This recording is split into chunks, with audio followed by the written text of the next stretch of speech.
História de quando meu melhor amigo traiu a namorada dele comigo. Só pra vocês entenderem, eu e o Vitor éramos melhores amigos desde pequenos. Morávamos no mesmo bairro e meus pais e os avós dele eram muito próximos. E eu sempre tive uma quedinha por ele, sabe? Eu tentava contar que gostava dele, mas ele sempre falava, para de brincadeira, eu sei que é mentira. E eu acabei percebendo que essa era a forma que ele tinha encontrado pra dizer, eu não gosto de você. Para de falar isso antes que eu tenha que dizer alguma coisa que te machuque. Então, quando a gente tava no ensino médio, ele namorava as garotas por 2 dias. E depois não queria mais saber delas. E ele não queria ter nada comigo, porque eu era meio estranha até o 2º ano do ensino médio. Eu respeitava e apoiava todos os relacionamentos dele, mesmo que durasse 2 dias. Mas mesmo assim, sempre que ele começava a namorar, ele me bloqueava. Nem parecia que éramos amigos desde os 4 anos de idade. Mas depois do meu 2º ano, eu tive um glow up. E todos os caras me chamavam pra sair, falavam que gostavam de mim, coisa e tal. Aí ele terminou e me desbloqueou em tudo. Um dia estávamos na casa dele e ele estava mexendo no meu celular. E ele perguntou quem eram aqueles caras no meu WhatsApp. Eu disse que estava conversando com eles e ele foi super tóxico e falou um monte de besteira pra eles. Parte 2 de como meu melhor amigo traiu a namorada dele comigo. Depois disso, eu comecei a namorar um cara que chama Vinícius. E quando o Vitor descobriu, ele disse que eu era nojenta e me xingou de várias coisas. E no dia seguinte, ele arrumou uma namorada. Mas o estranho é que ele não me bloqueou dessa vez. Ele, na verdade, começou a me mandar mais mensagens, dizendo como ele e a namorada estavam felizes juntos. E como eu era a melhor amiga dele, apoiei, né? E um dia, 2 horas da manhã, ele foi na minha casa e falou, tipo, eu não sinto nada pela minha namorada. E eu fiquei tipo, ok, então por que você tá com ela? E ele ainda teve a cara de pau de falar, você não percebeu que eu gosto de você? E eu mandei ele embora. Depois disso, nós evitamos de nos falar na escola. Mas um dia teve almoço na minha casa e a família dele foi. E nós não nos falamos durante as primeiras 2 horas. Depois disso, ele me mandou uma mensagem perguntando se eu queria conversar e dizendo que ele estaria sozinho na casa dele hoje à noite. E eu fui lá e nós acabamos fazendo aquilo. Ele disse que era pra nós terminarmos os nossos relacionamentos. Mas no dia seguinte eu tava bloqueada. Eu fui na casa dele e adivinhe quem estava lá. Sim, a namorada dele. Eu contei tudo pra ela, mas ela não acreditou em mim. Então nós vivemos como se nada tivesse acontecido. História do porquê você nunca deve entrar numa casa abandonada. Pra começar, eu nunca tive medo de fantasmas. Mas a minha prima morria de medo. Quando isso aconteceu, eu tinha apenas 8 anos e a minha prima tinha 10. Minha prima me chamou para brincar de pega-pega com ela e as crianças da rua. E para ninguém me pegar, eu corri bastante. Entrei numa casa que era perto da minha, só que ela estava abandonada, então todo mundo podia entrar lá. E assim que eu entrei, eu comecei a sentir que mais alguém estava lá. Mas eu só ignorei e fui pro andar de cima. A casa era enorme, então eu me escondi no armário. Só que depois de 2 minutos eu saí porque eu não estava conseguindo respirar. E quando eu saí, eu vi uma moça sentada na cama. E eu perguntei se ela morava por ali.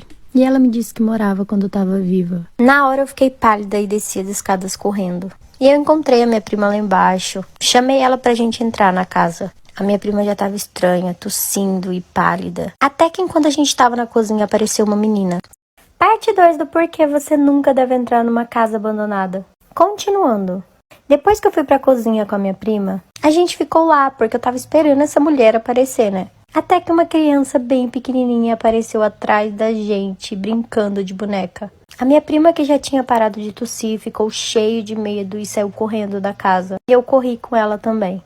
Nós voltamos pra casa, só que como a casa dela estava em reforma, ela acabou dormindo na minha. Nós ficamos brincando até muito tarde, já era quase 2 horas da manhã. Nós acabamos dormindo. Só que um tempo depois eu acordei porque eu tava tendo um pesadelo. E quando eu olhei, a mulher tava penteando o cabelo dela no escuro. Eu tentei dormir e algumas horas depois eu acabei acordando. A minha prima tava chorando muito e disse que queria ir embora porque a mulher tava perturbando ela demais. Nós contamos pros adultos, mas eles não acreditaram. E até hoje a minha prima disse que essa mulher vive visitando ela à noite. Gente, deixa eu contar um trem pra vocês que aconteceu comigo quinta-feira. Quinta-feira eu saí com meu namorado e com os amigos, né? Até aí tudo bem. Aí eu fui com a minha amiga no banheiro e o banheiro era aberto. Só tinha porta de entrar e aí lá só tinha 3 vasos e acabou. Aí entrou eu e minha amiga e começaram a bater na porta. Uma mulher começou a bater na porta bem forte, falar, amiga. Falei, pronto, é minha outra amiga que tá na mesa, né? Vou abrir pra ver. Aí eu dei uma aberturinha pra ver e aí a menina empurrou a porta com tudo e falou assim, aqui cabe 3, aqui não cabe só 2 não, deixa eu entrar. E tipo, tava ela e as amigas dela querendo entrar no banheiro com a gente. Aí minha amiga falou bem assim, ó, aqui cabe 3, aqui não cabe 5 não. A menina pegou, empurrou a porta, entrou toda debochada e foi lá fazer o xixi dela. Quando eu tava fazendo xixi, velho, ela tava rindo, tipo assim, ai, ai, véi, que ódio. Só tinha uma pia, ela foi lavar a mão, né, gente? Aí só que ela chegou lá e ela ficou bem assim na frente do espelho. Ai, ai, olhando pra gente com cara de debochada. E eu e a amiga esperando ela sair pra lavar a mão também. Aí a guria vira pra trás e fala: vocês estão precisando de ajuda pra abrir a porta? Parte 2, gente, não vai caber. Gente, vocês são Maria Fifi, hein? Ó, vou contar a parte 2. Aí ela pegou, olhou pra trás com a cara de mal deboche e falou assim: vocês estão precisando de ajuda pra abrir a porta? Gente, na hora meu sangue ferveu. Eu falei: não, por que você tá precisando de ajuda pra sair? Quer que eu te empurre? Ela saiu ainda dando risada da minha cara, velho. Tipo assim. Aí eu peguei, abri a porta e empurrei ela. Aí a amiga dela lá fora falou assim: ui, vocês estão revoltadinha? Aí na hora eu falei: calma, Kailane, calma, que você tem uma prótese de silicone, não tem nem um mês. Se ela deslocar, você vai ver. Não vale meu silicone, não vale. Aí eu falei assim: ai, vai se fuder. E saí e fui pra minha mesa, né? Gente, eu peguei e contei pra minha outra amiga que tava lá na mesa, né? E essa minha amiga já tinha bebido um pouco, então ela tava meio alteradinha. Vocês viram que ela foi lá tirar satisfação com a menina? E eu e a minha outra amiga, meu Deus do céu, e agora? E minha amiga lá, olhando pra cara dela e perguntando o que tinha acontecido. Aí eu cheguei lá e nem parecia a mesma menina do banheiro, toda debochada. Ela tava tão amuadinha, gente, deu até dó. Ela baixou a guarda, gente, o deboche saiu todo. Porque ela viu que alguém ia enfrentar ela. E ela: não, eu não falei nada, quem falou foi a Mona de trás, eu tava bem de boa. Elas que me maltrataram. Vaca. Maior cara de cínica, gente, sonsa. Aí a gente catou minha amiga e voltou pra lá. E depois ela ficou lá dançando e olhando pra gente. Ai, que ódio. A parte dela é que eu tô pós-cirurgiada, viu? Porque se não fosse, tinha feito a mesma coisa que eu fiz com a menina valentona da minha escola. O dia em que eu fiquei com a minha melhor amiga. Pra contextualizar, eu sou amiga dessa menina desde os meus 5 anos, então faz muito tempo que a gente se conhece. E eu sempre considerei ela parte da minha família. Então, esse ano, quando eu me assumi bissexual, eu me assumi pra toda a minha família e pra ela também. Só que ela sempre foi muito fechada pra essas coisas, então quando eu me assumi, eu não tive a oportunidade de realmente conversar com ela sobre isso. Depois de um tempo, ela começou a namorar com um garoto e eu não gostava muito dele. Mas eu sempre aturei, sempre tratei com educação, porque eu sabia que ele fazia ela feliz. E depois de um tempo de namoro, eles decidiram que iriam morar juntos. E eu achei isso bem estranho, porque ela só tinha 17 anos. Mas enfim, como eu já disse, ela era bem próxima da minha família, então no aniversário do meu tio, ela foi convidada. Só que nessa festa, ela chegou sozinha, sem o namorado. A festa tava muito boa, eu tava me divertindo horrores com ela e a gente começou a beber. Já posta a parte 2. Parte 2 de quando eu fiquei com a minha melhor amiga. A gente tava se divertindo muito na festa e começamos a beber. Depois de um tempo, as duas já estavam um pouco bêbadas e foi aí que ela começou a me puxar. Ela pegou a minha mão e começou a me puxar pra despensa que tinha nesse lugar. E eu sei lá, imaginei que ela queria ir ao banheiro ou pegar mais bebida ou algo assim e tava me levando junto. Assim que a gente chegou na despensa, ela me puxou e tentou me dar um beijo. De primeira eu fiquei mega assustada porque eu nunca imaginei que ela queria isso. E então a gente ficou ali. Assim que a gente saiu de lá, ela me falou pra nunca mais conversarmos sobre o que tinha acontecido e que tinha sido apenas uma recaída. Hoje em dia ela ainda mora com um namorado e ele nem sonha que isso um dia aconteceu. E depois disso tudo, eu preferi me afastar pra não me machucar, porque eu percebi que eu tinha uma queda por ela. Se você já brincou de esconde-esconde, agradeça por terem te encontrado.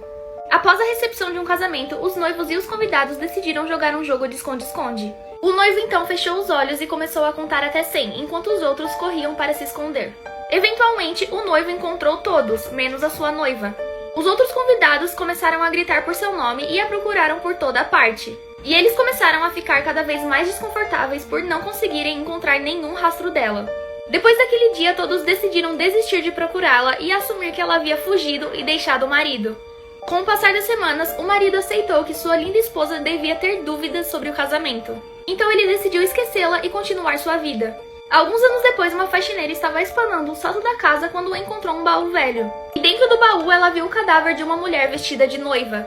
Era a noiva desaparecida que acabou se escondendo e se trancando acidentalmente. Não se sabe se ela sufocou. História de quando eu descobri que o meu tio tava ficando com a minha irmã.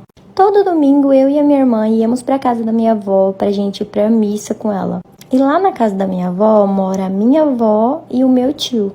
E teve um dia que a minha irmã disse que não queria ir pra missa. E meu tio também não foi nesse dia. A minha avó morava bem perto da igreja. Então quando eu precisava beber água, eu ia na casa da minha avó e voltava. E nesse dia eu fui lá na casa da minha avó para beber água. E quando eu cheguei lá, as coisas da minha irmã estavam na sala. E eu, inocente, achei que ela tinha saído com os amigos. Então eu fui na cozinha para beber água e comecei a escutar uns barulhos estranhos. Fui até onde estavam os barulhos, mas a porta estava trancada. E daí pra frente eu comecei a ficar mais atenta com o que estava acontecendo naquela casa. Até que um outro dia eles falaram que não iria pra missa de novo. Como eu queria saber o que estava acontecendo, eu falei pra eles que eu iria na missa, mas eu falei pra minha avó que não iria. Parte 2. Parte 2 da história de quando eu descobri que o meu tio tava ficando com a minha irmã.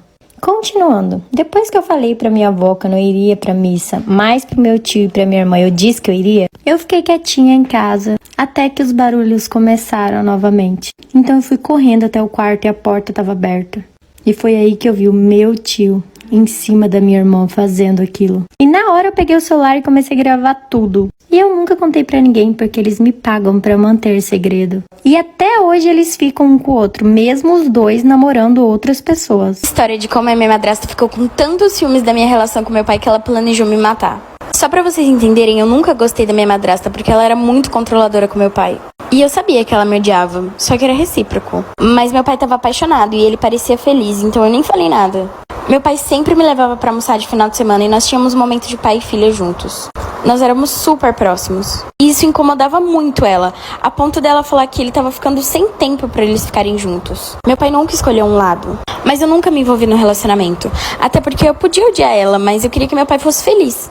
Ah, e nessa época eu tinha por volta de 15 anos. E o que eu vou dizer agora parece meio louco e inacreditável. Um dia, eu não sei com quem ela tava no telefone, só que eu ouvi ela falando de se livrar de mim. Poderia até ser que ela quisesse me mandar embora de casa, ou algo do tipo. Só que eu não tinha outros parentes. A minha mãe foi embora quando eu era muito pequena. E é aí que a história piora, porque eu sabia que ela ia tentar me matar. Like pra parte 2 de quando minha madrasta ficou com tantos ciúmes do meu relacionamento com meu pai que ela tentou me matar. Continuando, eu vi ela falando no telefone com alguém sobre se livrar de mim. Mas eu nem levei muito a sério, porque eu sabia que ela era louca, mas não a esse ponto. Pelo menos era o que eu achava. E do nada ela começou a fazer café da manhã pra mim. Só que eu sou do tipo de pessoa que não gosta de comer de manhã. Então eu chegava pra ela e falava: "Ah, obrigada, mas eu não tô com fome." E ela ficava muito brava. Tipo, muito brava. Eu não vou entrar em todos os detalhes, mas basicamente eu descobri que ela tava colocando veneno de rato na minha comida. E ela tinha câmeras no meu quarto. E pra vocês terem noção do quanto ela era louca, ela começou a colocar cobras dentro do meu quarto para as cobras me atacarem. Tipo, como assim, cara? É muito louca. Um dia eu contei pro meu pai o que aconteceu e ele foi conversar com ela. E ela admitiu que queria me matar. Na hora, meu pai ligou pra polícia e ela foi presa. Inclusive, ela tá presa até hoje por tentativa de homicídio. Morreu de fome, mas o seu rosto estava congelado em um grito silencioso. Se você já brincou de esconde-esconde, agradeça por terem te encontrado.